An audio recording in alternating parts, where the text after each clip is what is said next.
Wisdom shines in talks with Sri Ramana Maharshi. My comments bring this profound wisdom into your experience. I'm Richard. Welcome. I'm reviewing and commenting on the book Talks with Sri Ramana Maharshi. Today is talk 211. Mr. B.C. Das, the physics lecturer, asked, "Yoga means union. I wonder, union of which with which?" Maharshi, exactly. Yoga implies prior division, and it means later union of one with another. Who is to be united with whom? You are the seeker, seeking union with something.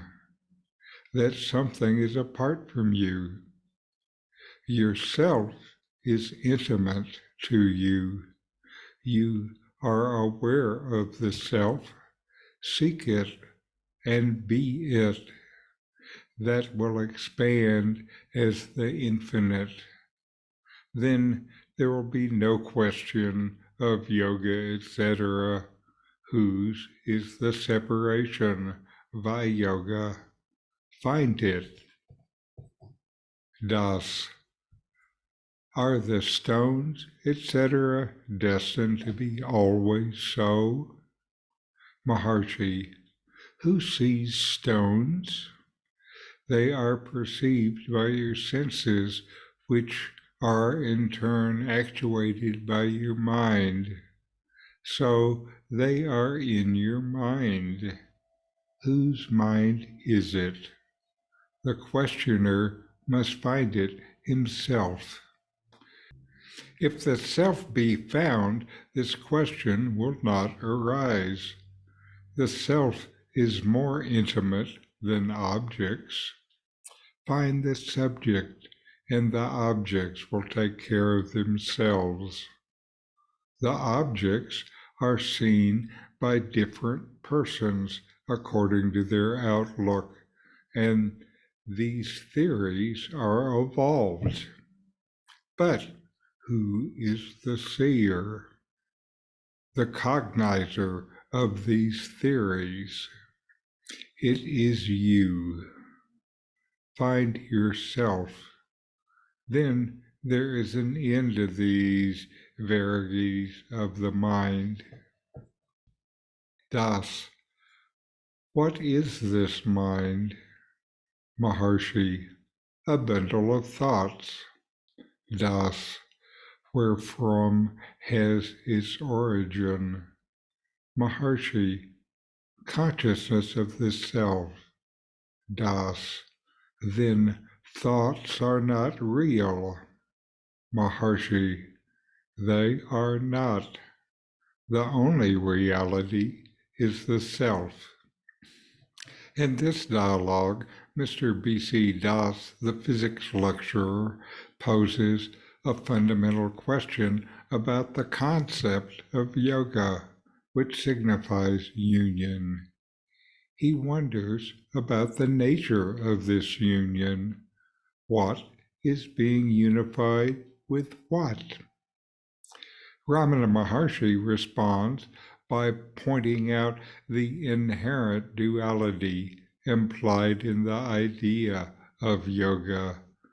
The very notion of seeking union presupposes a prior division between the seeker and the sought.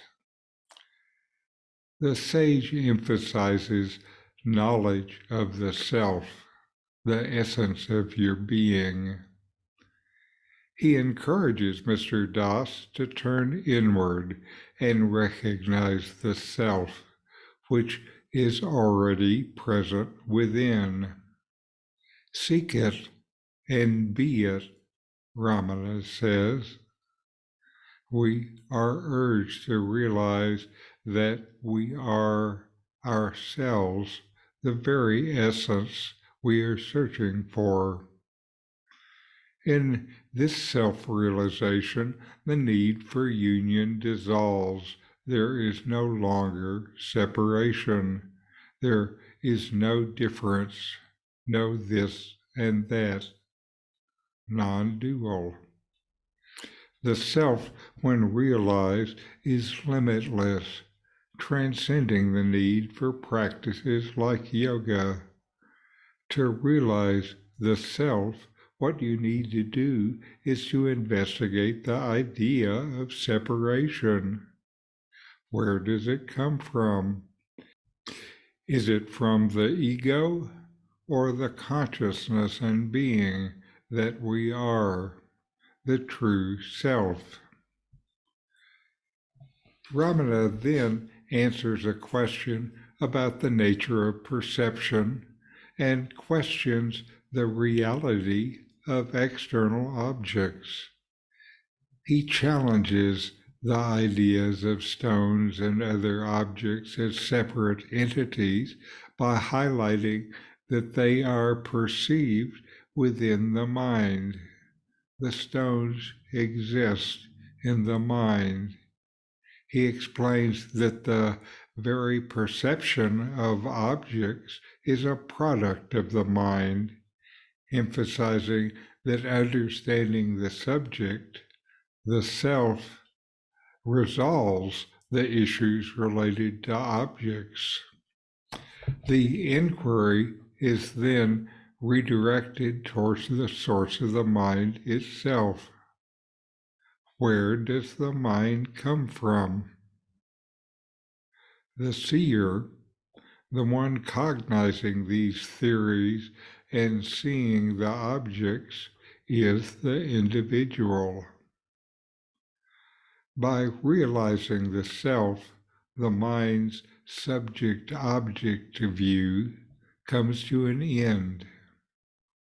Through self-inquiry, you discover the source of separation and consequentially realize the unity of existence.